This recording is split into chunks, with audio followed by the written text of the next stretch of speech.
बरं, तुमच्याजवळ काही प्रश्न असतील तर तुम्ही अनुप सरांकडे देऊ शकता लिखित स्वरूपामध्ये. आमच्या चर्चमध्ये एक नियम आहे, जी माझी मंडळी सुरू केली ना, मी त्यांना प्रश्न विचारू देत नाही. आमच्या मंडळीमध्ये प्रश्न विचारण्यास मनाई आहे. ज्यावेळेस नवीन नवीन मंडळी सुरू केली तर दोघा तिघांनी म्हटलं होतं, पाळक साहेब माझा एक प्रश्न आहे. म्हटलं मी नाही उत्तर देणार, मी नाही उत्तर देणार. का म्हणे पाळक साहेब, काय नाही उत्तर देणार? म्हटलं तुम्ही ग्रोनअप आहात, लहान लेकरांनी प्रश्न विचारला ठीक आहे ना, आपण समजू शकतो. ग्रोनअप व्यक्तीने प्रश्न विचारायचा नसतो, ग्रोनअप व्यक्तीने स्वतः उत्तर शोधायचे असतात. समजलं का? म्हणून मी माझ्या मंडळीमध्ये कोणाच्याच प्रश्नाचे उत्तर देत नाही, मुळीच नाही. आता आम्ही उत्पत्तीपासून वाचायला सुरुवात केली, मी त्यांना एकाही प्रश्न उत्तर दिले नाही. पण नंतर ते म्हणतात, पाळक साहेब आमच्या प्रश्न उत्तर मग आम्हाला इथं सापडलं, ह्या पुस्तकामध्ये आम्हाला प्रश्न उत्तर सापडलं. आपोआपच त्यांना सापडू राहिलं उत्तर. तुम्हाला समजून राहिलं का मी काय म्हणत आहे?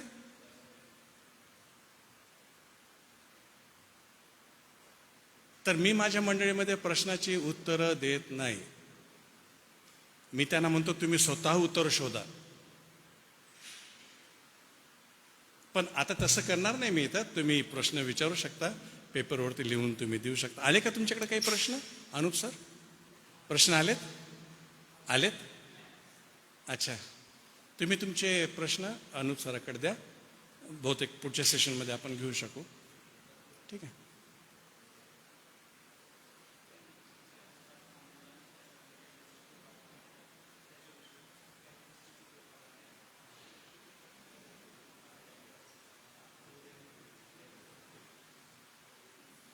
बरं, बऱ्याच जणांना पवित्र आत्म्याची दानं कोणची हा प्रश्न विचारला, तर बऱ्याच जणांना माहीत नसेल. त्याचं शिक्षण मी उद्या देणार आहे, तर तोही तुमचा डाऊट क्लिअर होऊन जाईल. ठीक आहे.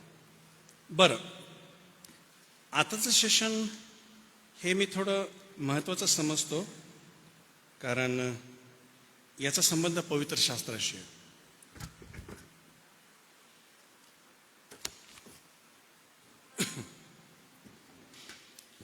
मी तुम्हाला ऑलरेडी सांगितलं की आपला जन्म झाला पाप स्वभावासोबत आणि देवाविषयीच्या अज्ञानासोबत.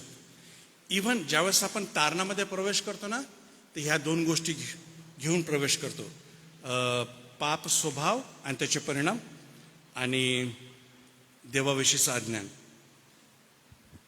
देवाची सर्वात मोठी इच्छा ही आहे की कोणाचा नाश होऊ नये, तर सर्वांनी पश्चाताप करावा. पण दुसरी सर्वात मोठी इच्छा ही तुम्हाला 1 तिमोथी याचा 2 अध्याय आणि 4 वचनामध्ये पाहायला मिळते. पास्टर सागर, 1 तिमोथी 2:4. त्याची अशी इच्छा आहे की सर्व माणसांचे तारण व्हावे व त्यांनी सत्याच्या परिपूर्ण ज्ञानाप्रत पोहोचावे. ह्या ठिकाणी देवाच्या 2 इच्छा एकाच वचनामध्ये. बरं, की देवाची इच्छा आहे की सर्व माणसाचं तारण व्हावं, परंतु तारण ही चॉईस आहे प्रत्येकाची. ठीक आहे. आणि फक्त तारणच नाही, ज्यांचं तारण झालेलं आहे त्यांनी सत्याच्या परिपूर्ण ज्ञानापर्यंत पोहोचावं. तारणानंतरची इमिजिएट स्टेप आहे सत्याच्या परिपूर्ण ज्ञानापर्यंत पोहोचणं. तारण झाल्या तुम्हाला पुढच्या 5 ते 6 महिन्यामध्ये सत्याचं परिपूर्ण ज्ञान माहीत असणं फार आवश्यक आहे. उत्पत्ती ते प्रकटीकरण सगळं वाचणं झालं पाहिजे. ही देवाची इच्छा आहे, हा देवाचा प्लॅन आहे. योहान 8:32, तुम्हाला सत्य समजेल व सत्य तुम्हाला बंधमुक्त करेल. तुम्हाला सत्य समजेल आणि सत्यच तुम्हाला बंधमुक्त करेल. कारण का, ज्यावेळेस तुम्ही तारणामध्ये एंट्री करता त्यावेळेस पाप स्वभाव आणि त्याचे जे इफेक्ट झाले आपल्या पर्सनॅलिटीवरती आणि जे अज्ञान आहे देवाविषयीचं, याच्या गुलामगिरीमध्ये आपण आहोत. आणि सत्य तुम्हाला कळेल आणि सत्य तुम्हाला बंधमुक्त करेल. मग सत्य काय? मला वाटतं योहान 17:17 याच्यामध्ये सत्याची डेफिनेशन आपल्याला पाहायला मिळते. योहान 17:17 त्याच्यामध्ये लिहिलेलं आहे की तू त्यांना सत्यात समर्पित कर आणि तुझं वचन हे सत्य आहे. दिस इज द ट्रूथ. वचन इज दी ट्रूथ. येशू देव हा सत्य आहे, परमेश्वर सत्य आहे, पवित्र आत्मा सत्याचा आत्मा आहे आणि हे देवाचं वचन देखील सत्य आहे. आणि म्हणून तुम्हाला फ्री करणारं जीवनामध्ये, इव्हन तारणानंतर देखील आपण बऱ्याचशा बंधनामध्ये असतो, त्याच्यातून सुटका देणारं आणि मुक्त करणारं फक्त एकच गोष्ट आहे, ते म्हणजे सत्य. आणि सत्याचं परिपूर्ण ज्ञान असणं फार आवश्यक आहे.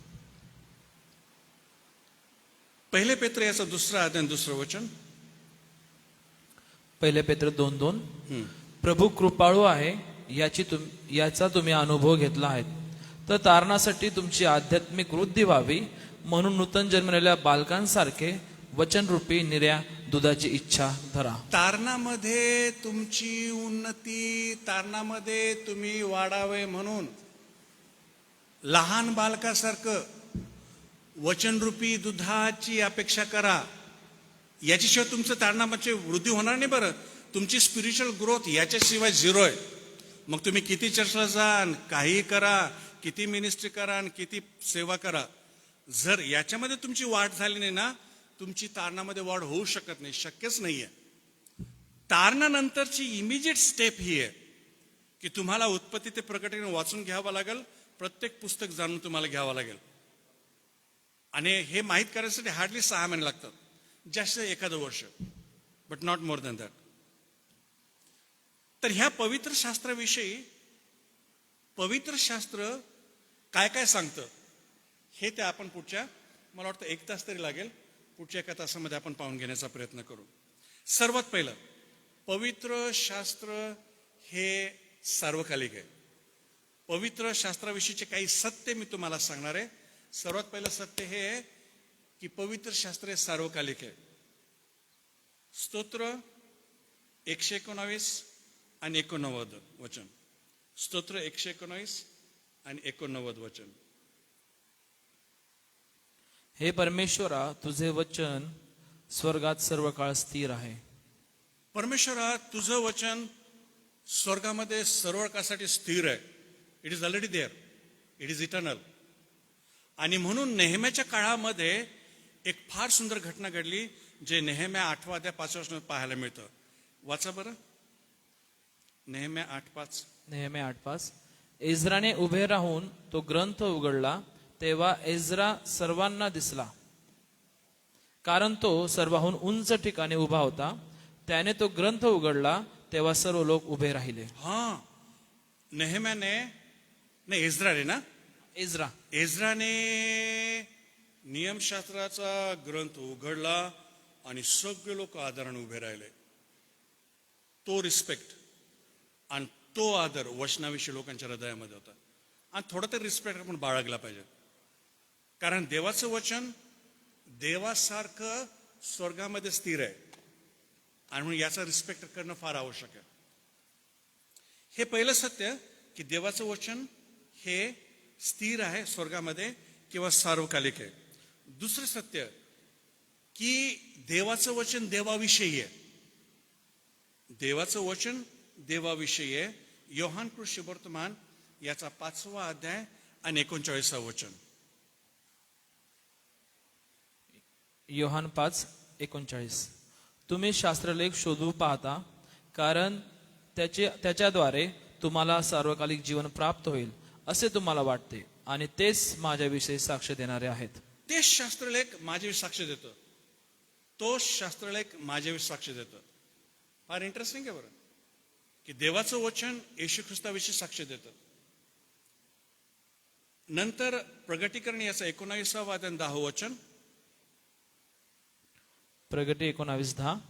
तेव्हा मी त्याच्या पाया पडून नमन करणार होतो, परंतु तो मला म्हणाला, असे करू नये. मी तुझ्या सोबतीचा आणि जे येशूविषयीची साक्ष देतात त्या तुझ्या बंधूंच्या सोबतीचा दास आहे.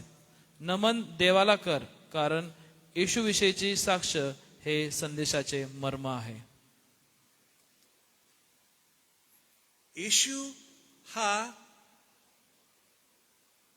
भविष्यवाणीचे मर्म आहे. देवाच्या वचनाचं मर्म म्हणजे गाभा येशू ख्रिस्त आहे. म्हणून देवाचं वचन प्रायमरीली देवाविषयी आहे. हे तुमच्याविषयी नाही, माझ्याविषयी पण नाही, देव. आणि म्हणून मी नेहमी सकाळी पण सांगितलं की ज्यावेळेस आपण देवाच्या वचनाकडे जातो तर आपला अप्रोच हा असला पाहिजे किंवा इंटेन्शन हे असलं पाहिजे की मला आता देवाविषयी काय नवीन शिकायला मिळणार आहे, आणि ते तुमच्या फायद्यात जास्त राहील. आता योहान कृष्ण शुभवर्तमानाच्या पहिल्या अध्यायामध्ये नथनियल नावाचा एक तरुण आहे की जो नासरीत इथला होता आणि गलील इथला होता. आणि फिलिप हा नथनेलला भेटला आणि तो त्याला म्हणाला की ज्याच्याविषयी मोशेने नियमशास्त्रात लिहिले व संदेष्टाने लिहिले ते म्हणजे योसेफाचा पुत्र येशू नासरीत आम्हाला सापडलाय. मग नथनेल म्हणतो की नासरीतून काही उत्तम निघू शकतं काय, आणि तो म्हटला की तू येऊन बघ. आणि मग नथनेल येशू ख्रिस्ताकडे आला आणि मग येशू ख्रिस्त त्याच्याविषयी म्हणतो, पहा हा खरा खुरा इस्रायल, याच्या ठाई कपट नाही. फार इंटरेस्टिंग. पहा हा खरा खुरा इस्रायल. कारण त्याला आणि त्याच्या सोबत्याला मोशेच्या नियमशास्त्रामधला येशू आणि संदेशाच्या नियमशास्त्रामधला येशू, संदेशाच्या ग्रंथामधला येशू त्यांना कळाला होता. ज्याला संपूर्ण ग्रंथ माहित आहे त्याला येशू माहित आहे. ज्याला संपूर्ण शास्त्र माहित आहे त्याला येशू माहित आहे. हे देवाविषयी. तिसरं सत्य, नेहमी आपण संपूर्ण बायबल कन्सिडर केलं पाहिजे. आपण नेहमी संपूर्ण बायबलच्या दृष्टिकोनातून विचार केला पाहिजे. एक वचन इथं लिहिलेलं आहे, एक वचन बघा लिहिलेलं आहे, याच्या शिक्षणावरती अवलंबून राहू नका बरं. हे सगळं खोटे शिक्षण आहे. कोणतेही शिक्षण संपूर्ण बायबलला धरून असलं पाहिजे, आणि त्यासाठी संपूर्ण बायबल माहीत असणं फार आवश्यक आहे. लूक शुभवर्तमान याचा 24वा अध्याय आणि 44 वचन. लूक 24:44. मग तो त्यांना म्हणाला, मी तुमच्या बरोबर असताना तुम्हाला सांगितलेली माझी वचने हीच आहेत की मोशेचे नियमशास्त्र, संदेष्टे व स्तोत्रे यात माझ्याविषयी जे लिहिले आहेत ते सर्व पूर्ण होणे आवश्य आहे. आता येशू ख्रिस्त म्हणते शिष्यांना की मोशेचा नियमशास्त्र, संदेष्टाचा ग्रंथ आणि स्तोत्र म्हणजे रायटिंग्स, हे 3 भाग आहे जुन्या कराराचे, ज्याला तोरा, नबुवीम आणि केतुवीम म्हणतात. TNK किंवा तनाक असं म्हणतात. संपूर्ण जुना करार 39 बुक्स. येशू ख्रिस्त त्यांच्यासोबत ती बोलत आहे. ही येशू ख्रिस्ताची पद्धत होती की तो त्यांना संपूर्ण शास्त्र शिकवायचा. ही येशू ख्रिस्ताची पद्धत होती. त्याने अधून मधून इकडून तिकडून नाही शिकवलं. त्याने संपूर्ण मोशेचा ग्रंथ, संपूर्ण संदेष्टे आणि संपूर्ण स्तोत्र शिकवले किंवा रायटिंग शिकवली. All 39 books. ही येशूची पद्धत होती, आणि ही पद्धत आपली पण असली पाहिजे. ह्या रविवारी या पुस्तकातून बोललो, पुढच्या रविवारी त्या पुस्तकातून बोललो, याने काही फरक नाही पडणार मंडळीमध्ये. काहीच फरक नाही पडणार. तुम्हाला संपूर्ण उत्पत्ती ते प्रकरण पुस्तक शिकवावं लागेल, तरच त्याचा योग्य असर मंडळीवरती होईल. ही येशूची पद्धत होती. ही पौलस देखील पद्धत होती. प्रेषितांची कृती याचा 20वा अध्याय आणि 27वा वचन. कारण देवाचा संपूर्ण मनोदय तुम्हाला सांगण्यास मी कसूर केली नाही.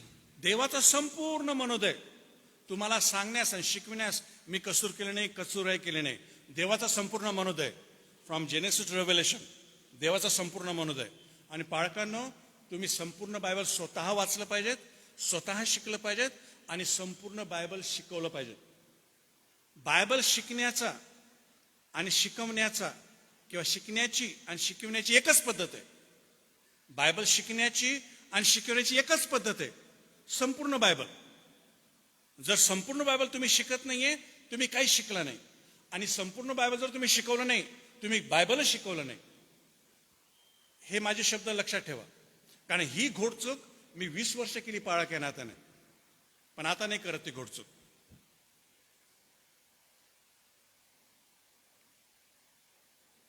पहिले करीन 4 अध्याय 6 वचन. पहिले करीन 4:6. बंधुजन हो, मी तुमच्याकरता या गोष्टी अलंकारिक रीतीने स्वतःला व अपुलोसाला लागू केल्या आहेत, यासाठी की शास्त्रलेखापलीकडे कोणी जाऊ नये. हा धडा तुम्ही आमच्यापासून शिकावा, म्हणजे तुमच्यापैकी कोणीही एकासाठी दुसऱ्याला शास्त्रलेखाच्या पलीकडे कोणीच जायचं नाही. शास्त्रलेखाच्या पलीकडे कोणीच जायचं नाही. कारण अशा खोटे संदेश ते नेहमी शास्त्रलेखाच्या बाहेरचं शिकवत असतात. मला असं स्वप्न पडलं आणि त्या देवाच्या मोठ्या संदेशाने मला असं सांगितलं आणि असं झालं. शास्त्राच्या बाहेरचे सांगणारे त्यांच्यापासून दूर पळा, ते सगळे खोटे शिक्षक आहे. याच्या बाहेर जायचंच नाही. शास्त्रलेखाच्या पलीकडे अहो, पहिले करीन 15 आणि 3-4 वर्षामध्ये म्हटलंय की येशू ख्रिस्त नियमशास्त्रानुसार जन्मास आला, येशू ख्रिस्त नियमशास्त्रानुसार मारला गेला, येशू ख्रिस्त नियमशास्त्रानुसार गाडला गेला, येशू ख्रिस्त नियमशास्त्रानुसार उठविला गेला. देवाने स्वतःला त्याच्या वचनाने जर बांधलेलं आहे तर आपण याच्या पलीकडे जाण्याची गरज नाहीये. म्हणजे याचा अर्थ आपण हे सर्व पुस्तकाचा आपण आदर केला पाहिजे. We must know each book. प्रत्येक पुस्तक आपल्याला माहित असलं पाहिजे बायबल मधलं, तरच आपण योग्य टीचर बनू शकतो, नाही तर नाही. आणि जर तुम्हाला पूर्ण बायबल माहित नसेल ना, क्षमा करा, नका शिकू.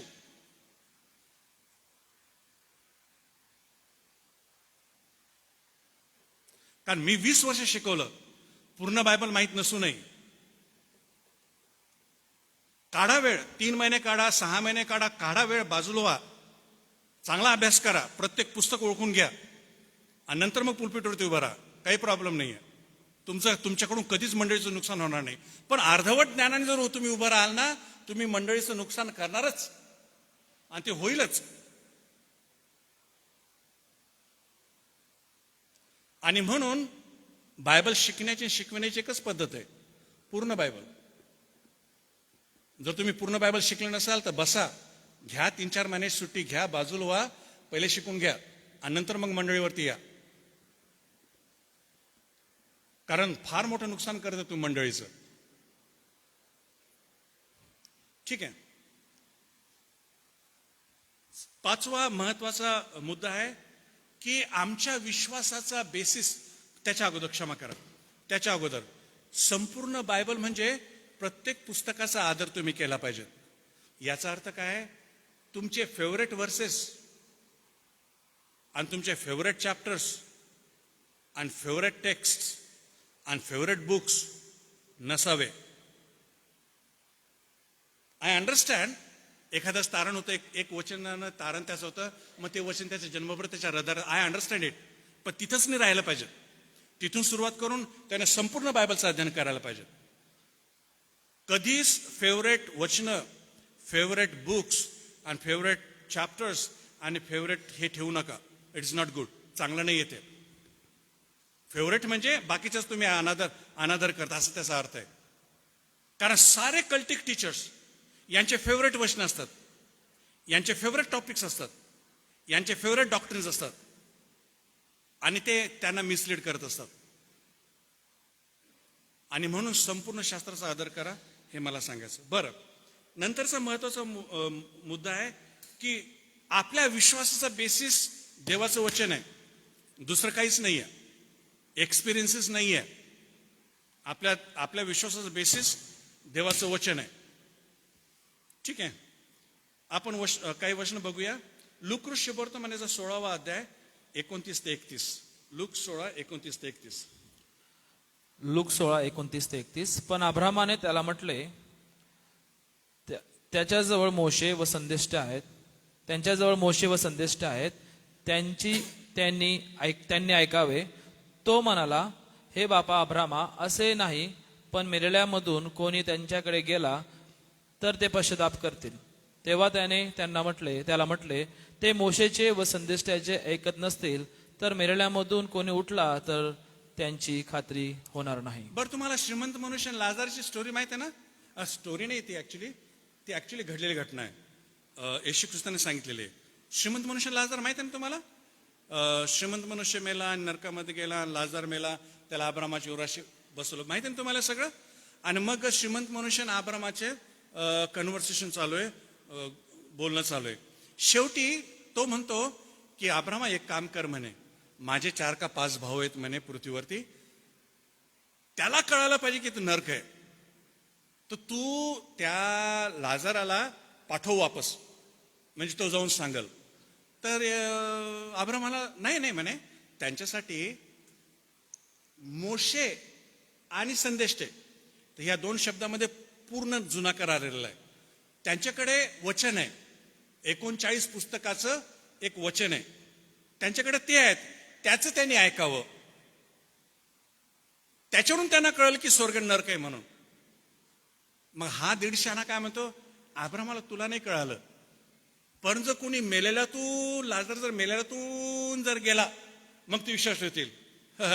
अब्राम म्हणाला, अरे जर ते मोशेच्या आणि संदेशाच्या ग्रंथावरती विश्वास ठेवणार नाही ना, वाचणार नाही ना, तर चमत्कार जरी झाला तरी ते विश्वास ठेवणार नाहीत.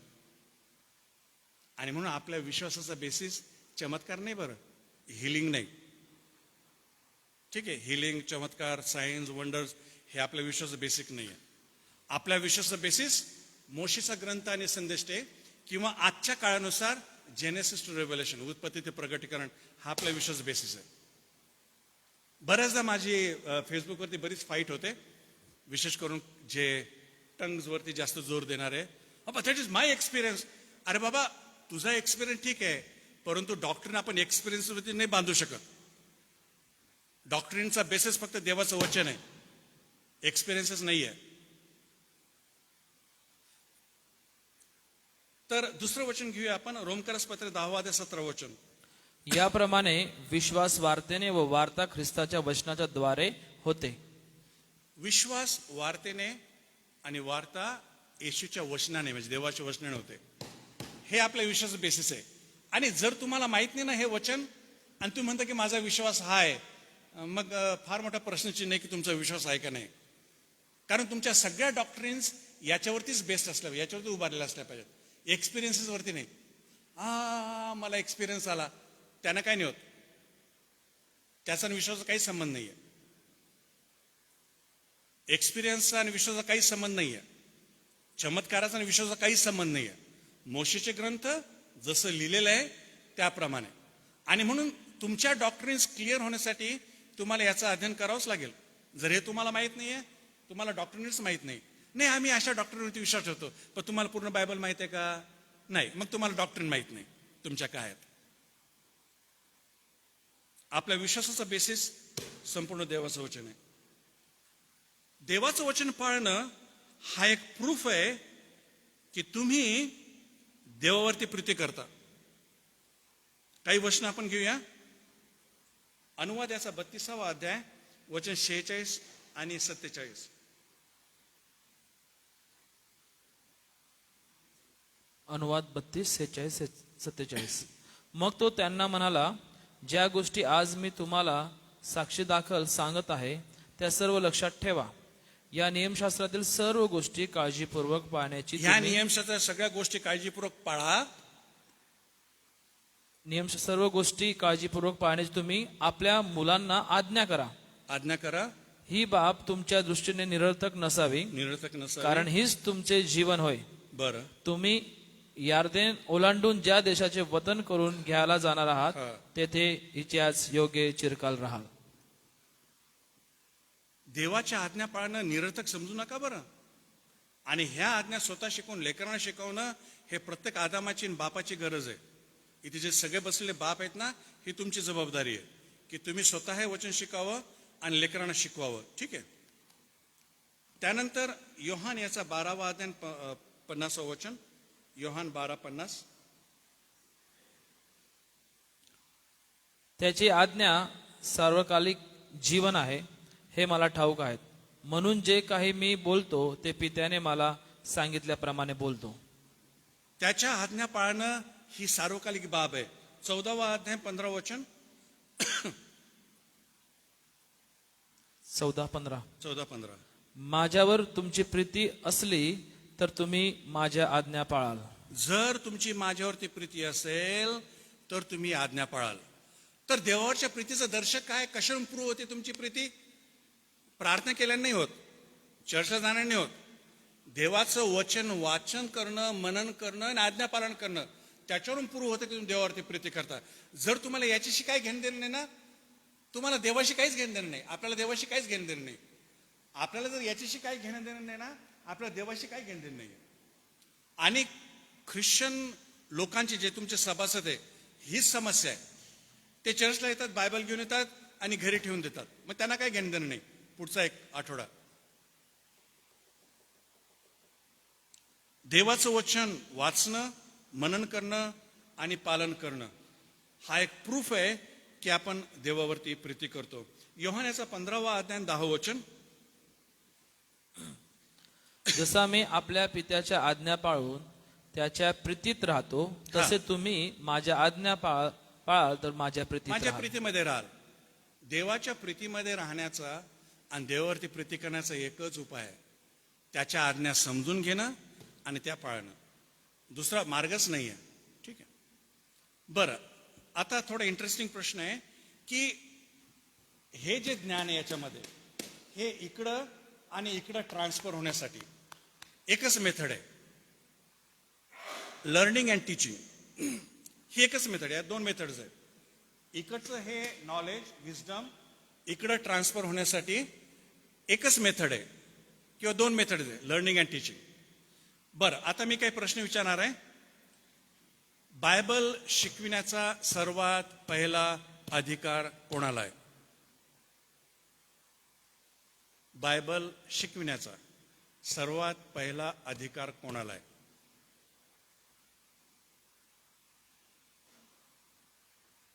तुम्हाला काय वाटतं?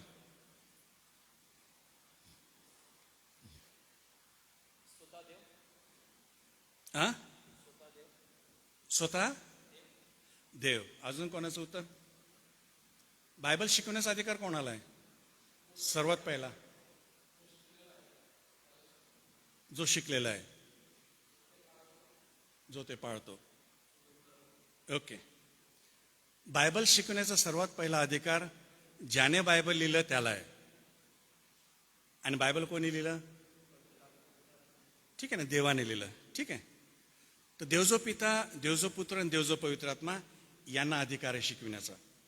त्याची वचनं मी देऊ शकतो, परंतु फक्त तुम्हाला ती वचनं माहिती म्हणून मी हे करतो की स्तोत्र 119 मध्ये ऑलरेडी म्हटलं की देवा तुम्हाला शिकव, देव जो बापाविषयी म्हटलंय. बरं, तुम्हाला मत्ते 11:29 माहिती आहे का? अहो कष्टी आणि भाराक्रांत जनो वचन माहिती आहे का तुम्हाला? माहिती आहे का? अहो कष्टी आणि तुम्ही माझ्याकडे या, मी तुम्हाला काय देईल? विसावा देईल. आणि त्याचं पुढचं वचन काय आहे? माझं जू आपल्यावरती घ्या आणि माझ्यापासून शिका. सो देवजो बाप टीचर आहे, देवजो पुत्र हा देखील टीचर आहे. मग नंतर तिसरं वचन आहे योहान 14:26 मध्ये, परंतु जो सत्याचा आत्मा, मदतगार, पवित्र आत्मा येईल, तो तुम्हाला सर्व गोष्टी शिकवेल. आणि म्हणून God the father, God the son आणि गॉड द होली स्पिरिट हे तिघही टीचर्स आहेत आणि हे सर्वात पहिले शिक्षक आहेत. आणि म्हणून तुमचे सर्वात पहिले शिक्षक हे असावे. म्हणजे तुम्ही पर्सनली देवाचं वचन घेऊन कोपऱ्यामध्ये किंवा एका ठिकाणी रूममध्ये जाऊन तुम्ही सर्वात पहिले देवाकडून शिकण्याचा प्रयत्न करा. ठीक आहे.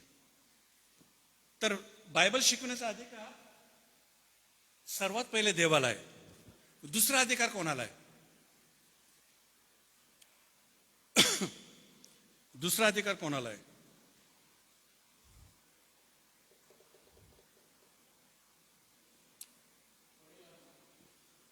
वडिलांना. आदामाला. ठीक आहे. दुसरा अधिकार जुन्या काळामध्ये आई वडील म्हटलेलं आहे, पण नव्या काळामध्ये बाप म्हटलेलं आहे. बाप. ठीक आहे. चला आपण पाहूया. उत्पत्ती 18:19 मध्ये काय म्हटलेलं आहे बघा, अब्रामाविषयी. 18:19. मी त्याची निवड केली आहे ती अशासाठी की कशासाठी? त्याने आपल्या लेकरांना व आपल्या पश्चात आपल्या घराण्याला आज्ञा द्यावी आणि त्यांनी न्यायनीतीने वागण्यासाठी परमेश्वराचा मार्ग आचरावा. आणि हे अशासाठी की परमेश्वर अब्रामाविषयी जे बोलला ते त्याने त्याला प्राप्त करून द्यावे. आता देव अब्रामाशी कोणत्या गोष्टीविषयी बोलला? उत्पत्ती 12 मध्ये म्हटलंय की तुझ्याद्वारे पृथ्वीवरील सर्व कुळे आशीर्वादित होतील. मग अब्रामाच्या हयातीत झालं का ते? येशूने ते घडून आणलं ना. अब्रामानंतर जो येशू आला त्याच्याकडून हे घडलं. मग अब्राम जो 100 वर्ष जगला बोलल्यानंतर, त्या 100 वर्षात त्याला काय काम करायचं होतं? एकच काम करायचं होतं. त्याने त्याच्या कुटुंबाला आज्ञा द्यायची होती आणि देवाच्या आज्ञा शिकवायच्या होत्या. हेच त्याचं काम. त्यासाठीच देवाने त्याला निवडलं होतं. दुसरं उदाहरण घेऊया. अनुवादाचा 6वा अध्याय वचन 6 आणि 7 हे आपल्या परिचयाचं आहे. वाचा. ज्या गोष्टी मी तुला आज बजावून सांगत आहे ह त्या तुझ्या हृदयात ठसव ह आणि त्या तू आपल्या मुलाबाळांच्या मनावर बिंबव. बरोबर. आणि घरी बसलेले असताना, मार्गाने चालत असताना, निसताना, उठताना त्याविषयी बोलत जा. बर. ज्या आज्ञा मी तुला सांगत आहे मायबापांनो, त्या पहिले आपल्या हृदयावरती ठसवा आणि नंतर लेकरांच्या हृदयावरती बिंबवा, ट्रान्सफर करा. हे मायबापाचं काम आहे बरं.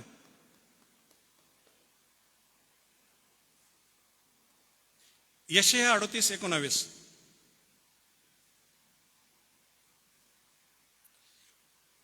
यशया 38. 38:19.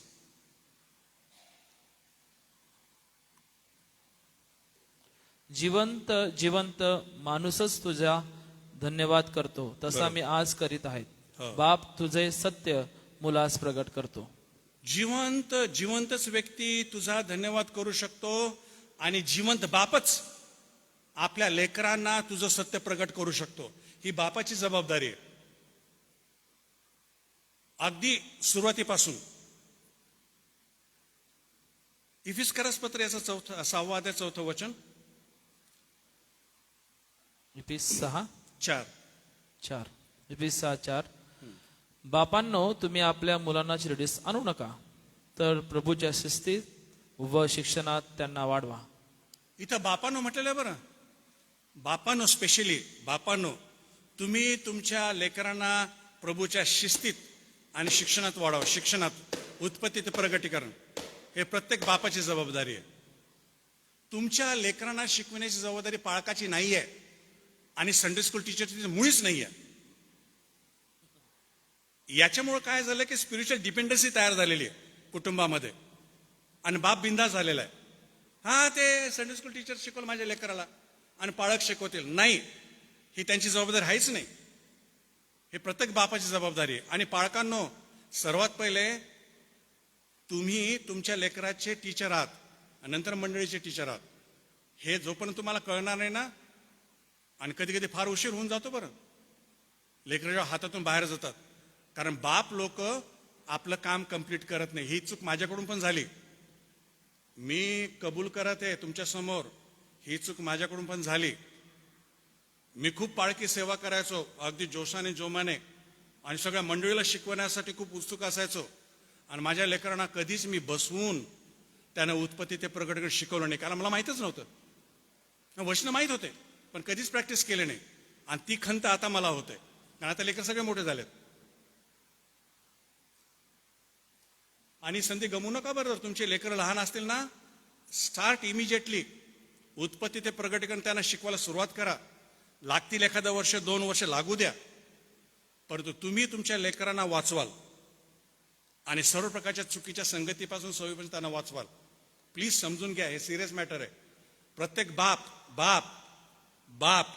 बापांनो, हे तुमचं काम आहे, आईचं काम नाही आहे.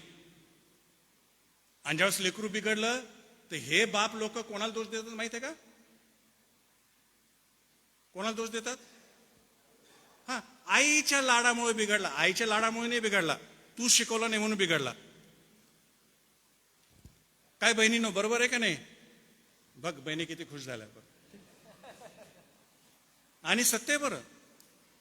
आणि बहिणीनो, तुमच्या नवऱ्यांना हे वचन दाखवा. इफिस 6:4 इथं काय लिहिलं बघा म्हणा.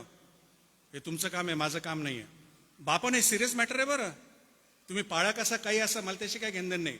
जर तुम्ही बाप असाल ना, तर सर्वात पहिले तुमच्या लेकरांचे शिक्षक तुम्ही आहात, चर्चा पाळक नाही आहे. आणि मग सर्वात पहिला अधिकार देवाला आहे आणि देवाने दुसरा अधिकार बापाला दिलेला आहे लेकरांना शिकवण्याचा. तुम्ही फार बिझी असाल, सगळं मला माहीत आहे, तुमच्यावरती जबाबदारी पण असेल, सगळं मला माहीत आहे. पण जर तुम्ही तुमच्या लेकरांना शिकवणार नाही ना, एक फार मोठी मिनिस्ट्री तुम्ही गमावली, खूप मोठी मिनिस्ट्री गमावली, म्हणजे नेक्स्ट जनरेशनची. आणि तुम्हाला सांगू द्या बरं, जजेसच्या पुस्तकामध्ये, शास्त्रीच्या पुस्तकामध्ये असं लिहिलेलं आहे की पुढच्या पिढीला पूर्वीच्या पिढीच्या देवाची माहिती नव्हती. एका जनरेशनमध्ये पिढी बदलू शकते बरं. एका जनरेशनमध्ये जुनी पिढी असेल आध्यात्मिक, व्हेरी नेक्स्ट जनरेशन हे नाशाच्या मार्गाला जाऊ शकतं, पॉसिबल आहे. जर या जुन्या पिढीने जर नवीन जनरेशन शिकवलं नाही तर पॉसिबल आहे बरं. आणि त्याच्यात जर तुमची लेकरं असतील ना, मग याच्यापेक्षा खेदाची गोष्ट कोणतीच नाही आहे. देवाचे देणे कसतरी माझे लेकरं प्रभूमध्ये आहेत, म्हणून फार देवाचे आभार मानतो. पण माझ्याकडून खूप मोठी मिनिस्ट्री मिस झाली आणि मरेपर्यंत माझ्या हृदयावर ते खंत राहणार आहे. तर तुम्ही तुमच्या लेकराचे सर्वात पहिले टीचर आहात, ठीक आहे. आणि सिरियस घ्या बरं, हलक्यात घेऊ नका, ठीक आहे. त्यानंतर तिसरा अधिकार आहे एल्डर्स किंवा कॉंग्रेगेशन लीडर्स. मग तिसरा अधिकार त्यांचा आहे देवाचं वचन शिकविण्याचा. लेविटिकस चॅप्टर 10 वर्स 10. या प्रकारे तुम्ही पवित्र व सामान्य, अशुद्ध व शुद्ध यामधील भेद जाणावा. आता हे टीचर्सला, लेवींना सांगत आहे की जे नियमशास्त्र शिक्षक होते. पण त्याच्या अगोदर बापाविषयी मला अजून एक मुद्दा सांगायचा राहून गेला. तुम्हाला माहिती आहे का, आदामापासून तर मोशेपर्यंत किती वर्षाचा काळ होऊन गेला? कारण मोशेच्या नंतर कॉर्पोरेट वर्शिप सुरू झाली, मोशेच्या नंतर सामूहिक भक्ती सुरू झाली. मोशेच्या अगोदर आदामापासून सामूहिक भक्ती हा प्रकारच नव्हता. 2500 वर्ष, किती? 2500 वर्ष आदामापासून तर मोशेपर्यंत. त्या 2500 वर्षामध्ये बाप आणि जो ज्येष्ठ पुत्र आहे हे दोघं मिळून संपूर्ण कुटुंबाला देवाची ओळख करून द्यायचे आणि त्यांच्या पापमय स्थितीची ओळख करून द्यायचे. काईन आणि हाबेल यांनी अर्पण आणली. का माहिती आहे का? कारण आदामाने हवेने त्यांना सांगितलं, बाबा तुम्ही पापामध्ये जन्मास आलात आणि त्यासाठी तुम्ही काही करू शकत नाहीये, तुम्हाला देवाकडेच जावं लागेल अर्पण घेऊन. म्हणून ते अर्पण घेऊन गेले होते. हे आई वडील या नात्याने आदामाने उत्तम काम केलं. त्याने आपल्या लेकरांना खऱ्या देवाची ओळख करून दिली. आणि तुमची जबाबदारी आहे की तुम्ही तुमच्या लेकरांना त्यांच्या पापमय स्थितीची जाणीव करून देऊन खऱ्या देवाची ओळख करून द्यावी. आणि मला सांगू द्या, तुमच्या लेकरांच्या तारणासाठी ना तुम्हाला झटावं लागेल. आणि तारण घरातच व्हायला पाहिजे. लेकरांना ह्या मीटिंगमध्ये पाठवायचं, लेकरांना त्या कसं ना कसं तरी तारण, तसं नसतं तारण होत. लेकरांचं तारण हे बापाची जबाबदारी आहे, बापांनो. आणि तुम्हाला माहिती आहे का की लेकरांच्या तारणाचं वय काय असतं, काय असलं पाहिजे? मी तुम्हाला सांगतो. ज्यावेळेस एक लेकरू जन्मतं त्यावेळेस त्याचा कॉन्शियस डेव्हलप झालेला नसतो, विवेक विकसित झालेला नसतो. आणि तो विकसित होत असतो वयाच्या समवेअर 4 किंवा 5 वर्षानंतर. मग त्याला राईट काय रॉंग काय कळायला लागतं. जर त्याला म्हटलं आपण संध्याकाळी फिरायला जाऊ, नाही नाही पप्पा मारतील मला, मम्मी मारेल मला, हे ह्या टाईपचं त्यांचं कॉन्शियस डेव्हलप होत असतो. एक प्रकारची भीती निर्माण होते किंवा राईट अँड रॉंग कळायला लागतं. That is the age of salvation. घोडा झाल्यानंतर नाही, that is the age of salvation. वयाच्या 4, 5, 6, 7, 10 वर्षाच्या आत तुमच्या लेकराचं तारण व्हायला पाहिजे. ते राईट टाइम आहे तारणाचा. कारण त्यांचा ऑलरेडी विवेक हा विकसित होत चाललेला असतो, कॉन्शियन्स हे विकसित होत चाललेलं असतं. आणि आपल्याला काय वाटतं, नाही अजून लहान आहे, अजून बाळ आहे, होऊ द्या 12 वर्षाचा, होऊ द्या 15 वर्षाचा, नंतर तारण होईल. नाही, तारणाचं राईट एज बिटवीन 5 to 10 त्याच्यामध्येच तारण झालं पाहिजे लेकरांचं. आणि जर तुमच्या लेकरांचं झालं नसेल ना तारण, आणि वयाच्या 10 पेक्षा जास्त झालं असेल, तर कमीत कमी आता तरी सुरुवात करा. कारण तुमच्या लेकरांचं तारण घरातच व्हायला पाहिजे आणि बापाकडूनच झालं पाहिजे ते. आणि त्यानंतर लगेच इमिजिएटली देवाच्या वचनात शिक्षण, उत्पत्ती ते प्रगटीकरण. बरं, नंतर शास्त्र शिकण्याचा अधिकार टीचर्स टीचर्सला आहे किंवा एल्डर्सला आहे किंवा वडिलांना आहे, ज्यात आपण वाचलं. त्यानंतर एज्रा 7:10. इज्रा 7:10. परमेश्वराच्या नियमशास्त्राचे अध्ययन करून हा त्याप्रमाणे चालण्याचा हा. आणि इस्रायलास त्यातले नियम व निर्णय शिकवण्याचा इस्राने निश्चय केला होता. एज्राने निश्चय केला की मी देवाचं नियमशास्त्र पहिले वाचेन, त्यानुसार वागेन आणि नंतर शिकवेन. तर शिकवण्याची स्टेप 3rd आहे बरं. पहिले लर्निंग आहे, ओबेईंग आहे आणि नंतर टीचिंग आहे. ठीक आहे. तर टीचिंगच्या अगोदर ह्या 2 स्टेप्स कंप्लीट करा. पहिले संपूर्ण बायबल तुम्हाला माहीत असलं पाहिजे, नंतर शिकवा, नाही तर नका शिकू. आणि जर तुम्ही त्यानुसार चालत असाल तरच then you become qualified to teach. शिकण्यास तुम्ही योग्य होऊ शकता, अन्यथा नाही. त्यानंतर मलाखी याचा ठीक आहे, पहिले तिमोथी याचा 3रा अध्याय आणि वचन 2. पहिले तिमोथी 3:2. पहिले तिमध्ये 3:2. हा अध्यक्ष अदृश्य एका स्त्रीचा पती, हा नेमस्त, स्वचित्त, सभ्य, अतिथीप्रिय, निपुण शिक्षक असा असावा. निपुण शिक्षक हा शब्द आहे बरं त्या ठिकाणी. Please try to understand. हा एल्डर्स विषयी आहे. जरी अध्यक्ष म्हटलंय परंतु डिकन विषयी पण हे म्हटलंय की एल्डर हा निपुण शिक्षक असावा, वडील हा निपुण शिक्षक असावा. आणि म्हणून आता थोड्या वेळापूर्वी मी भावाशी बोलत होतो की जे एल्डर्स आहेत, वडील आहेत, त्यांचे बेसिक 5 क्वालिफिकेशन आहेत. आणि जर तुमचे एल्डर किंवा वडील किंवा पंच लोक ह्या कॅटेगरीमध्ये बसत नसतील ना, एक तर त्यांना क्वालिफाईड करा, नाही तर काढून टाका. मी फार ब्लंटली बोलत आहे बरं, पण त्याच्या पाठीमागे रिझन आहे. एक, त्या वडिलाची पर्सनल टेस्टमनी कशी आहे, वैयक्तिक साक्ष कशी आहे, त्या वडिलाची कौटुंबिक साक्ष कशी आहे, फॅमिली टेस्टमनी कशी आहे, त्या वडिलाची सोशल टेस्टमनी कशी आहे. 4थं क्वालिफिकेशन आहे, त्या पंचाला, त्या वडिलाला पूर्ण बायबल माहित आहे का, जेनेसिस रेव्हल्युशन प्रत्येक पुस्तक माहित आहे का. आणि 5वं क्वालिफिकेशन आहे, त्याला शिकवता येतं का. आणि जर त्याला शिकवता येत नाही तर त्याला पंचामध्ये घेऊ नका घेऊ. तुम्ही उलट नुकसान करत आहात. आणि मंडळाचे नुकसान करणारे हेच लोक असतात की ज्यांना पूर्ण बायबल माहीत नसतं, शिकवता येत नाही. आणि कधी त्यांची personal testimony, family testimony, social testimony बरोबर नसते. काही ठिकाणी इलेक्शन करतात आणि निवडून आणतात कोणचे पण. आणि म्हणून तुमच्या मंडळीवरती 2च एल्डर ठेवा, पुष्कळ झाले. 2-3 एल्डर पुष्कळ झाले, काही गरज नाही 7-8 असावे, काही गरज नाहीये. परंतु ज्यांची वैयक्तिक, कौटुंबिक आणि सामाजिक साक्ष चांगली आहे आणि त्यांना पूर्ण बायबल माहित आहे आणि पूर्ण बायबल शिकवता येतं, तेवढंच ठेवा. आणि समजा आता निवडून आलेत किंवा आता नेमणूक झालेली आहे तर त्यांचे क्लासेस लावा. त्यांना जबरदस्ती करा की 6 महिन्याच्या आत तुम्ही पूर्ण बायबल वाचलं पाहिजेत आणि तुम्हाला शिकवता आला पाहिजे किंवा त्याची माहिती तरी असली पाहिजे. हे लावा त्यांना कामाला, तरच मग त्यांना कंटिन्यू करू द्या पंच म्हणून, किंवा चर्च बोर्ड किंवा चर्च कमिटी काय म्हणता तुम्ही मला नाही माहित. कारण मी स्वतः अनुभव घेतलेला आहे. मंडळाची धूळधान करणारे हेच लोक, दुसरं कोणीच नाहीये. बिचारी मंडळी साधी लोक येतात जातात, त्यांना काय घेणं नाही. असतात काही बदमाश लोक 4-5 मंडळामध्ये, परंतु मंडळीचं बांधायची का नुकसान करायची हे वडिलावरती अवलंबून आहे.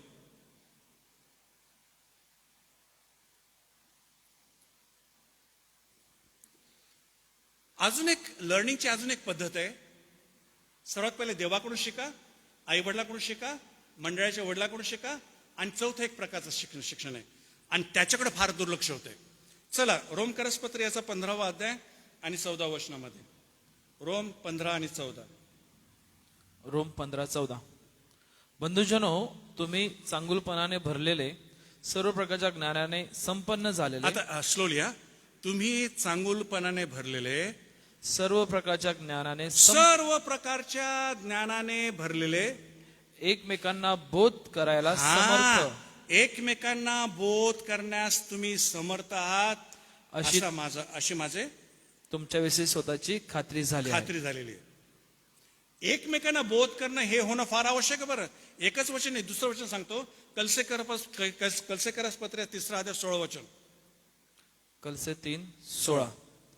ख्रिस्ताचे वचन तुमच्यामध्ये भरपूर आता राहा. लक्ष द्या. ख्रिस्ताचं वचन म्हणजे जेनेसिस टू रेव्हलेशन, ख्रिस्ताचं वचन तुमच्यामध्ये भरपूर भरपूर राहो. कशासाठी? पुढे वाचा.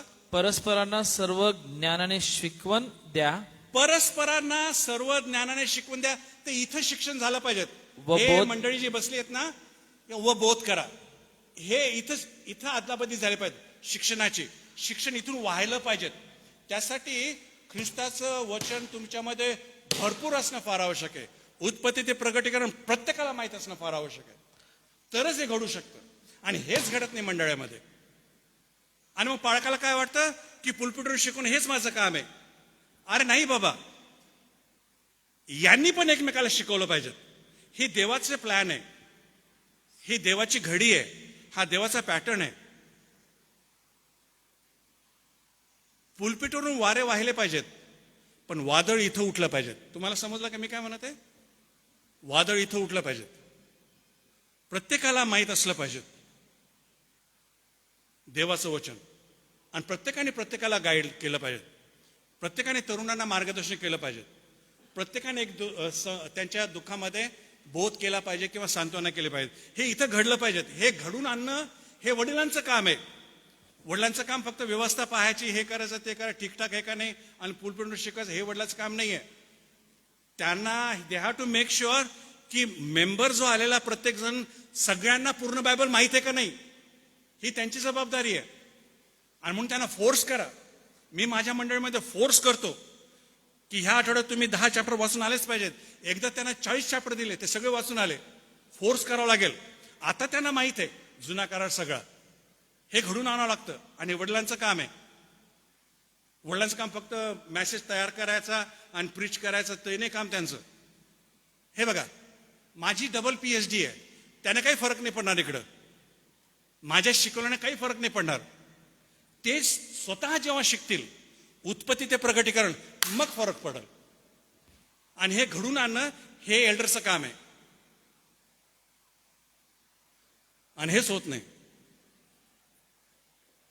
आणि मग 5 वर्ष, 10 वर्ष, 15 वर्ष येत राहतात, जात राहतात, येत राहतात, मंडळात जात राहतात. पण ना प्रगती होत त्यांची, ना त्यांच्या वैयक्तिक जीवनामध्ये फरक पडत, ना त्यांच्या कुटुंबामध्ये फरक पडत, ना त्यांच्या आर्थिक जीवनामध्ये काही फरक पडत. आणि त्याला जबाबदार एल्डर्स आहेत, सगळे वडील लोक आहेत. कारण काय करायचं माहितच नाही वडिलांना.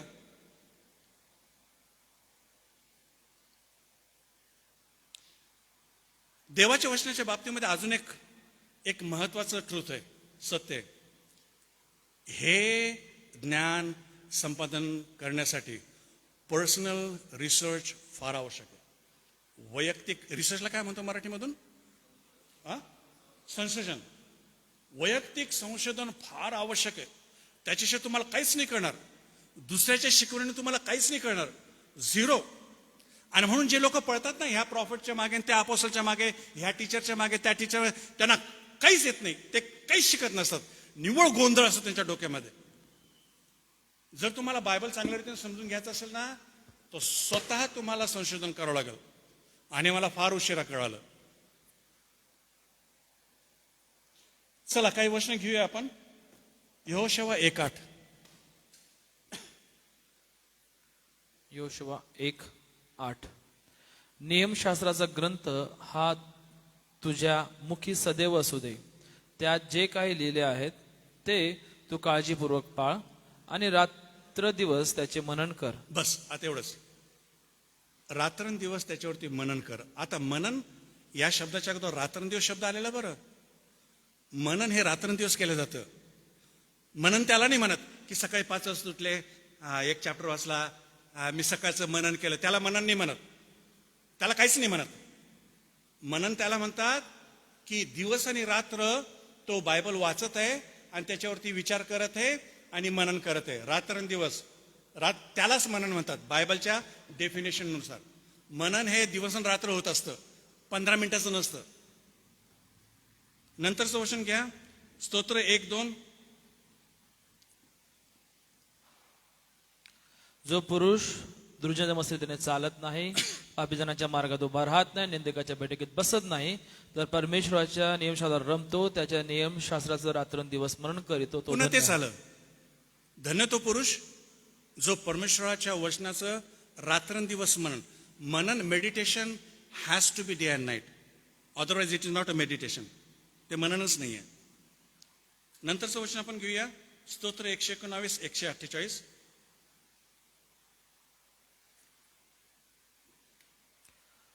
तुझ्या वचनाचे चिंतन करायला रात्रीच्या प्रत्येक प्रहारापूर्वी माझे डोळे उघडे असतात.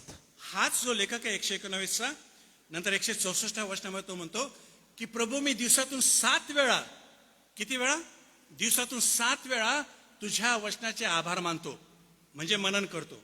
आणि रात्रीच्या प्रत्येक प्रहरापूर्वी माझे नेत्र उघडे असतात तुझ्या वचनावरती मनन करण्यासाठी. एक प्रहर 3 तासच असतो, 6 ते 9, 9 ते 12, 12 ते 3, म्हणजे 9 वाजता मनन केलं की 12च्या अगोदर तो उठतो, मग 3च्या अगोदर तो उठतो, मग 6च्या. हा काय मूर्ख आहे का? हा मूर्ख नाही आहे. याला मननाचं महत्व माहित आहे. आणि मग त्याच्या जीवनामध्ये काय फरक पडला माहिती आहे का? स्तोत्र 119 वचन 98, 99, 100 वाचा बरं. स्तोत्र 119 वचन 98, 99 आणि 100. तुझ्या आज्ञा मला आपल्या वैऱ्यांपेक्षा अधिक सुज्ञ करतात. तुझ्या आज्ञा मला माझ्या वैरापेक्षा देखील जास्त सुज्ञ करतात. पुढं, कारण त्या सदोदित माझ्या जवळच आहेत. जवळच आहे. माझ्या सर्व शिक्षकांपेक्षा मी अधिक समंजस आहे. माझ्या सर्व शिक्षकापेक्षा मला जास्त माहित आहे, कारण मी याच्यावरती दिवसातून 7 वेळा आणि रात्रीतून 4 वेळा मनन करतो.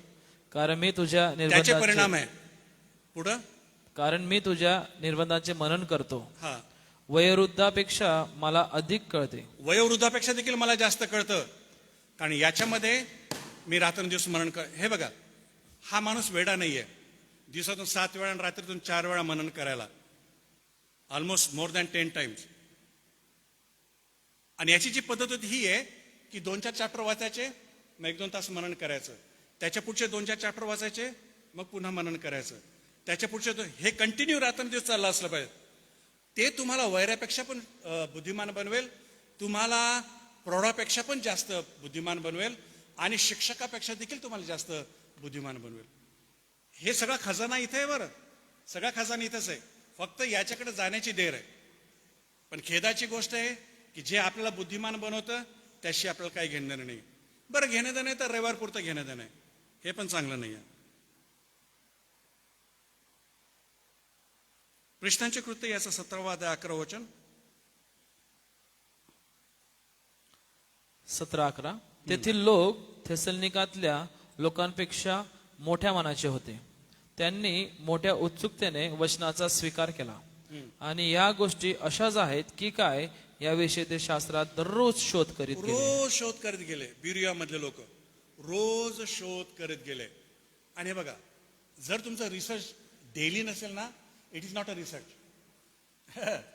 आता हे थोडंसं हे म्हणणं आहे, पण ही खरी गोष्ट आहे. तुमचं बायबलचं मनन जर डेली नसेल ना, मग ते मनन नाही राहिलं, ते खंड पडलं त्याला. It has to be daily. Anything has to be daily. रोज जे तुम्ही करता ना, त्याच्यामध्ये तुम्ही महारथ हासिल करता. ठीक आहे. आणि रोज शास्त्रात शोधत होते. त्यानंतर इब्री लोकासपत्र याचा 8वा अध्याय आणि 10 ते 12 हे नव्या कराराचे कॅरेक्टरिस्टिक्स आहे. नव्या कराराचे कॅरेक्टरिस्टिक्स वाचा. हिब्री 8वा अध्याय 10 ते 12. 10 ते 12. कारण परमेश्वर म्हणतो, त्या दिवसानंतर इस्रायलाच्या घराण्याशी जो करार मी करील तो हा, मी आपले नियम त्यांच्या मनात घालील. अच्छा आहे बघा, देव म्हणतो की मी नव्या कराराचा जो करार करणार आहे त्याच्यामध्ये हे लिहिणार आहे, हे होणार आहे की मी आपले नियम त्यांच्या हृदयावरती लिहीन. लक्ष द्या बरं, मी आपले नियम त्यांच्या हृदयावरती लिहिल. पुढे बोला. मनात घालील आणि ते हृदपटलावर लिहील. ओके. आणि मी त्यांना देव असा होईल. ओके. आणि ते मला माझे लोक असे होतील. बरं, आता लक्ष द्या. नव्या कराराचे कॅरेक्टरिस्टिक हे जुन्या करार नव्या करारामधला फरक आहे की देव त्याचे नियम आपल्या मनामध्ये घालल आणि हृदयावरती लिहिल. पण ते आपोआप नाही होणार, आपोआप नाही होणार. पवित्र आत्मा वाट पाहत आहे की मी केव्हा त्याचं वचन तुमच्या हृदयावरती लिहू. पण ते त्याच वेळ होईल ज्यावेळेस तुम्ही वचनाकडे जाल. त्याच वेळेस पवित्र आत्मा वाट पाहते की केव्हा हे वचन तुमच्या हृदयावरती लिहू. देव वाट पाहते, पवित्र आत्मा वाट पाहते की तुम्ही केव्हा वाचायला सुरुवात करता. त्याशिवाय नाही होणार बरं. नवा करार कंप्लीट होऊ शकत नाही जोपर्यंत तुम्ही हे पूर्ण वाचणार नाही. आणि देव नाही लिहिणार, आणि देव कधीच जबरदस्ती करत नाही कोणावरती. आणि म्हणून तुम्हालाच वाचावं लागेल आणि मनन करावं लागेल. तर ह्या काही बेसिक गोष्टी आहे पर्सनल रिसर्चच्या. तुम्ही स्वतः रिसर्च केल्याशिवाय देव तुमच्या हृदयावरती लिहिणार पण नाही. आणि पर्सनल रिसर्च हे तुम्हाला ज्ञानी बनवल. आणि पर्सनल रिसर्च फक्त मननाच्या द्वारे होत असतं. हे बघा, रीडिंग तर कोणी करल हो, रीडिंगनं काय नाही होत. रीड केलं पाहिजे, रीडिंगनं काय नाही होत. पण रीडिंगच्याच नंतर तुम्हाला मेडिटेशनच्या लेवलवरती जावं लागेल, की जिथं रात्रंदिवस मेडिटेशन होत असतं. हा, मग ते तुम्हाला शिक्षकापेक्षा वयोवृद्धापेक्षा पण जास्त ज्ञानी बनवून. पर्सनल रिसर्च फार आवश्यक आहे हो जीवनामध्ये. फक्त बायबलसाठी नाही, सगळ्या गोष्टीसाठी पर्सनल रिसर्च ही हॅबिट तुम्ही लावून घेतली पाहिजे. आणि ही चांगली हॅबिट आहे. देवाच्या वचनाचं अज्ञान हे फार धोकादायक आहे. मत्तेकृत शुभवर्तमान याचा 22वा अध्याय आणि 29वा वचन. मत्ते 22 आणि 29. मत्ते 22:29. येशूने त्यांना उत्तर दिले, तुम्ही शास्त्र व देवाचे सामर्थ्य जाणत नसल्यामुळे भ्रमात पडला आहात. भ्रमात, तुम्हाला शास्त्र माहित नाहीये. हे कोणचे लोक माहित आहे का? हे सदुकी लोक आहेत. सदुकी लोक कशावर विश्वास ठेवत नव्हते? सदुकी लोक कशावरती विश्वास ठेवत नव्हते? सदुकी लोक पुनरुत्थानावरती विश्वास ठेवत नव्हते. मग त्यांनी एक स्टोरी तयार केली फार डोकं लावून, की 7 भाऊ होते, मग मोठ्याची बायको झाली, मोठा मेला, दुसऱ्याने केली, तिसऱ्याने केली, तो पण मेला, तो पण मेला. आम्ही सांगा आता कोणाची बायको होईल पुनरुत्थानानंतर. म्हणजे मूर्खासारखंच. मग येशू ख्रिस्त म्हणतो की तुम्हाला शास्त्र माहित नाही रे, म्हणून तुम्ही कन्फ्युज्ड आहात. आणि ज्या लोकांना शास्त्र माहित नाही ना, ते सगळे कन्फ्युज असतात. जीवन कसं जगायचं माहित नाही, निर्णय कसे घ्यायचे माहित नाही, प्रॉब्लेम कसे सॉल्व्ह करायचे माहित नाही, मंडळी कशी चालवायची माहित नाही. कारण हे माहित नाही.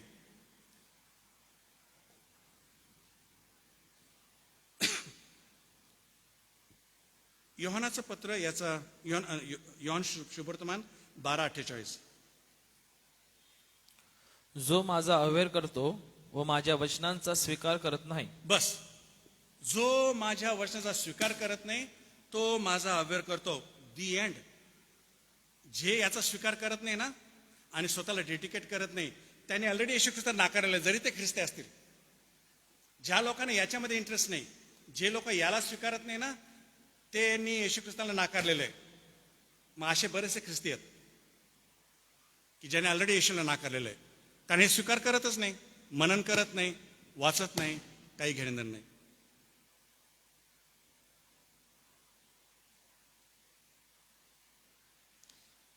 शेवटचा मुद्दा,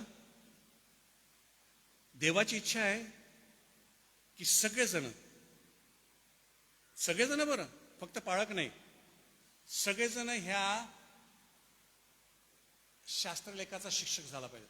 सगळेजण बरं शिक्षक झाले पाहिजे. हे बायबल सांगतं, मी नाही सांगू राहिलो. प्रत्येक बिलीवर हा बायबलचा शिक्षक असला पाहिजे, हे बायबल सांगतं. मी तुम्हाला प्रूव्ह करून दाखवतो काही वचनं घेऊन. ठीक आहे. मत्ते याचा 28वा अध्याय आणि 20वा वचन. जे काय मी तुम्हाला आज्ञा केले ते सर्व त्यांना पाळावयास शिकवा, आणि पहा, युगाच्या समाप्तीपर्यंत सर्व दिवस तुमच्या बरोबर आहे. त्याच्या अगोदर लिहिलेले वाटतं की जा आणि सुवार्ता सांगा आणि शिष्य करा. ही ग्रेट कमिशन आहे ना, 18 वर्ष आहे ना, ही महान आज्ञा आहे ना, की जा सुवार्ता सांगा, शिष्य बनवा आणि बाप्तिस्मा द्या. आणि नंतर तो म्हणतो की जे काही मी तुम्हाला सांगितलं त्यांना शिकवा. बरं, आता ही आज्ञा शिष्याला दिलेली आहे. प्रत्येक शिष्याला दिली का फक्त पाळकाला दिलेली आहे? ही आज्ञा कोणाला दिली येशू ख्रिस्ताने? प्रत्येक शिष्याला दिली की नाही? आता लक्ष द्या, हा शिष्य आहे. जायचं कोणी? याने जायचं, बरोबर आहे की नाही? शिष्य सुवार्ता घोषणा कोणी करायची? याने करायची. बरं, शिष्य कोणी बनवायचे? याने बनवायचे. बाप्तिस्मा कोणी द्यायचा? याने द्यायचा. आणि नंतर म्हटलं की शिकवायचं कोणी? याने शिकवायचं. अरे पण शिकवण्या अगोदर माहित तर पाहिजे का नाही? तो शिक्षक असला पाहिजे का नाही? सिंपल प्रश्न आहे. तो बिना शिक्षक बनण्याचा तो कसं काय शिकवल? आणि म्हणून प्रत्येक बिलीव्हरला, प्रत्येक शिष्याला शिक्षक बनणं फार आवश्यक आहे. दुसरं वचन लूक वर्तमान 6:40 वचन. लूक 6:40. हा शिष्य गुरुपेक्षा श्रेष्ठ नाही, नाही. पूर्ण झालेला प्रत्येक शिष्य आपल्या गुरुसारखा होईल. बघा बरं, शिष्य हा गुरुसारखा काय? शिष्य गुरुपेक्षा श्रेष्ठ नाही, अच्छा. पूर्ण झालेला प्रत्येक शिष्य आपल्या अनुपळक साहेब, गुरुसारखा इकडे या होईल. बरं. अनुपळक साहेब इकडे या बरं. समजा आता हा माझा शिष्य, शिष्य गुरुपेक्षा श्रेष्ठ नाहीये, परंतु पूर्ण झालेला शिष्य गुरुसारखा होईल. आणि आपल्या सर्वांचा गुरु येशू ख्रिस्त शिक्षक आहे. तुम्ही सगळेजण पूर्ण होणं फार आवश्यक आहे. म्हणजे तुम्हाला संपूर्ण ज्ञान माहीत असणं फार आवश्यक आहे. तुम्ही येशू ख्रिस्तासारखे उत्तम शिक्षक होऊ शकता. पॉसिबल आहे? पॉसिबल नाहीये, हे देवाची डिमांड आहे आणि अपेक्षा आहे की तुम्ही येशू ख्रिस्तासारखं शिक्षक व्हावं, आणि शक्य आहे ते. त्यानंतरचं वचन घेऊया. इब्री लोकासपत्र याचा 5वा अध्याय 12 आणि 13 वचन. इब्री 5, 12 आणि 13. 12-13. वास्तविक इतक्या काळात तुम्ही शिक्षक व्हायला पाहिजे होता. एक मिनिट. वास्तविक इतक्या काळात तुम्ही म्हणजे तुम्ही सगळेजण. इब्री लोकास पत्र लिहिणारा जो लेखक आहे ना, तो इब्री लोकांच्या मंडळीला लिहिते, सर्वांना लिहिते. तुम्ही सगळेजण इतक्या काळात सगळे शिक्षक व्हायला पाहिजे होता. सगळेजण सगळेजण सगळेजण सगळेजण शिक्षक व्हायला पाहिजे होता इतक्या काळात. मग हा काळ किती आहे? सिंपल. मंडळी स्थापना झाली आणि यांनी पत्र लिहिलं, आणि तो काळ आहे फक्त 3 ते 5 वर्षाचा. म्हणजे 3 ते 5 वर्षामध्ये मंडळीमध्ये येणारा प्रत्येक जण बायबलचा शिक्षक व्हायला पाहिजे होता, असा त्याचा अर्थ आहे.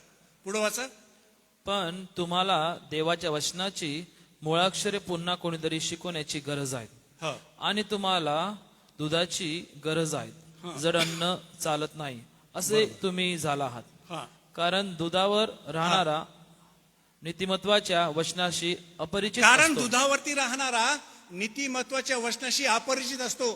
त्याला माहित नसतं हबक्कूक कुठे आहे. त्याला माहित नाही आदोनिया कोण होता, हबक्कूक कोण होता, हे काही माहित नाही. हे सगळे दूध पिणारे बाळक आहेत, आणि मंडळाने खच्च भरल्या दूध पिणाऱ्या बाळकाने. कारण बाळकाला नीतिमत्वाच्या वचनाशी काही परिचय नसतो, काही माहित नसतं, आणि मंडळाने गच्च भरल्यात दूध पिणाऱ्या बाळकाने. आणि बाळकाला वाटतं की मी खूप मोठं काम करत आहे. काहीच नाही करू राहिले तुम्ही. तुमचे एल्डर्स पण काही नाही करू राहिले, कारण सगळे लोक तर अजून दूधच पिऊ राहिले, कारण त्यांना परिचयच नाहीये नीतिमत्वाच्या वचनाचा. समजून घ्या एल्डर्स लोकांना, तुमचं काम काय आहे. विदिन 3 years 3 ते 5 वर्षामध्ये तुमच्या मंडळीचा प्रत्येक सभासद हा बायबलचा टीचर व्हायला पाहिजे. ही डिमांड आहे देवाची, आणि जबाबदारी देवाने तुमच्यावरती टाकलेली आहे. त्यांनी 10-15 वर्ष येत जात राहावं यासाठी नाही येते मंडळी. मी फेल झालो याच्यामध्ये. मी ही मिनिस्ट्री बरोबर केली नाही. मी पाळकीय सेवामध्ये पूर्णपणे फेल झालो. आता कुठं माझे डोळे उघडले की माझ्या लोकांना मी कधीच बायबलचं टीचर बनवलं नाही किंवा संपूर्ण बायबल शिकवलं नाही. ही खंत आहे, आणि ती चूक तुम्ही करू नये अशी माझी इच्छा आहे. आता मी ते बंद केलं सगळं. आता सगळा फोकस माझ्या चर्चमध्ये जे येतात ते ह्या 2 वर्षामध्ये जेनेसिस रेव्होल्युशन कसं कंप्लीट करतील आणि कसे ते शिकवायला सुरुवात करतील याच्यावरती माझा फोकस आहे. माझ्यावरती काही फोकस नाही. मी टीचिंग आणि प्रीचिंग बंद केलेलं आहे. 1.5 वर्षापासून बंद केलेलं आहे. I don't teach and I don't preach, कारण त्याने काही फरक नाही पडत लोकांमध्ये. तुमच्या शिकवण्याने काही फरक नाही पडत.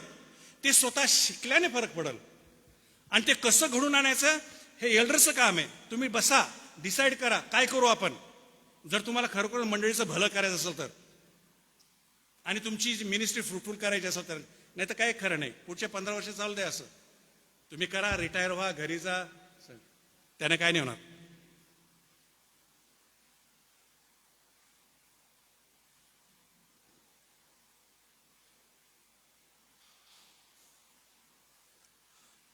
तुमच्या वैयक्तिक जीवनामध्ये पर्सनल रिसर्च करण्याचा निर्णय, आणि हा डिसिजन आहे बरं, निर्णय आहे. मूड नाही येणार. अभी मूड आएगा तो मैं बायबल पढूंगा. मूड कधी येत नसतो. ठीक आहे, ते डिसिजन घ्यावं लागतं, एक टाइम फिक्स करावं लागतं आणि सुरुवात करावं लागते. उत्पत्तीपासून सुरुवात करा.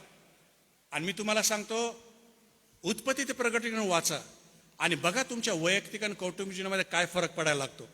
फरक पडणारच. कारण तुम्हाला माहिती आहे का, 2 तिमोथेयाचा 3 अध्याय आणि 16 वचन काय म्हणतं की प्रत्येक ईश्वर प्रेरित शास्त्रलेख काय आहे, कशासाठी सद्बोध. आपला सद्बोध होतो काय, आपला दोष दाखवतं, माझी सुधारणूक करतं, देवाचं वचन माझ्यावर काम करायला तुम्ही बदलून जाल. बरं, ही पॉवर आहे देवाच्या वचनाची. अजून एक वचन आहे, मला ते आठवण राहिलं, बहुतेक इब्री 4 मध्ये लिहिलंय की देवाचं वचन दुधारी, ते आतून काटछाट करतं. इतकं जबरदस्त काटछाट करतं, इतकं घाळ करेल तुम्हाला की तुमचे पातकं तुम्ही माफी मागू रडत राहाल तुम्ही. ही रियालिटी आहे. कारण आतून काटछाट करतं ते, आणि ते झालं पाहिजे. आणि मग निर्णय घ्या देवाच्या वचनाचा पूर्ण अभ्यास करण्याचा, आणि निर्णय घ्या बाप या नात्याने की तुम्ही तुमच्या लेकरांना उद्यापासून शिकवायला सुरुवात करा. बसवा त्यांना रोजचा अर्धा-1 तास. थोडं कठीण जाईल, पप्पा पहिले नव्हते करत आता काय करू राहिले, त्यांना काय म्हणायचं म्हणू द्या. तुम्ही मात्र निर्णय घ्या बाप या नात्याने, आणि तुमच्या लेकरांना तुम्ही शिकवा. पाळक आणि संडे स्कूल टीचर्स याच्यावरती अवलंबून राहू नका. मी नाही म्हणत की it is a wrong practice असं नाही म्हणत, परंतु बायबलनुसार जे शिक्षण आहे. आणि तिसरी गोष्ट, सर्व एल्डर्स त्यांना पूर्ण बायबल माहीत असलं पाहिजेत आणि त्यांना बायबल शिकवता आलं पाहिजे. आणि त्यांनी चर्चमधल्या सर्व मेंबरला बायबलचं शिक्षक बनवलं पाहिजे. विदिन 3 to 5 years तसा प्रोग्राम प्लॅन करा, तरच तुम्ही मंडळीचं भलं करत आहात.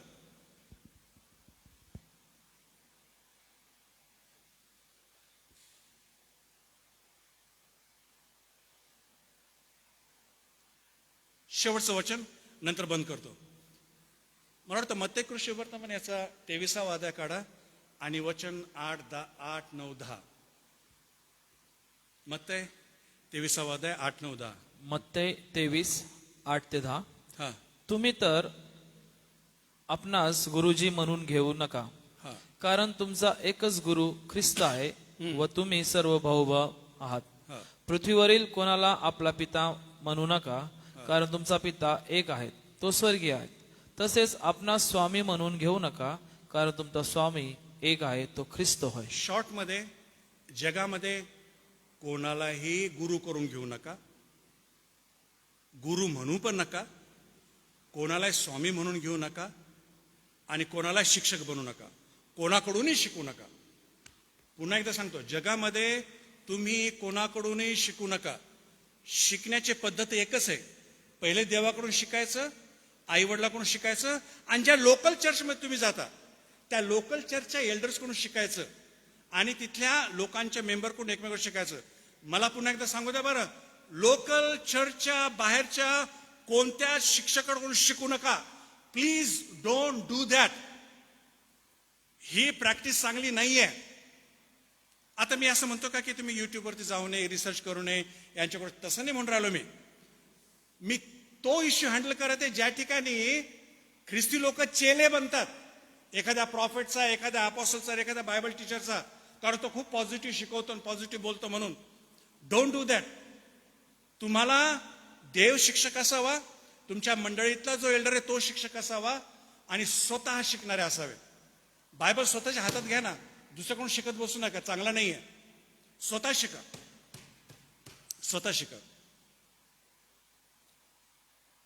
कारण फेसबुकवरती पण असे मेसेज बघितले, जे चेले एखाद्या प्रॉफिटला नाही तर एखाद्या अपॉस्टलला गुड मॉर्निंग डॅडी म्हणतात. बायबल सांग कोणाला पिता म्हणू नका, जगात कोणाला स्पिरिच्युअल बाप करून घेऊ नका, कारण तुमचा स्वामी, तुमचा बाप, तुमचा गुरु फक्त एकच आहे, आणि तो कोण आहे? देव आहे. आणि पाळकीनबाईला मम्मी म्हणतात, गुड मॉर्निंग मम्मी. हे चाललंय. हा पापाजी हे पापाजी म्हणणारे सगळे पापात आहे.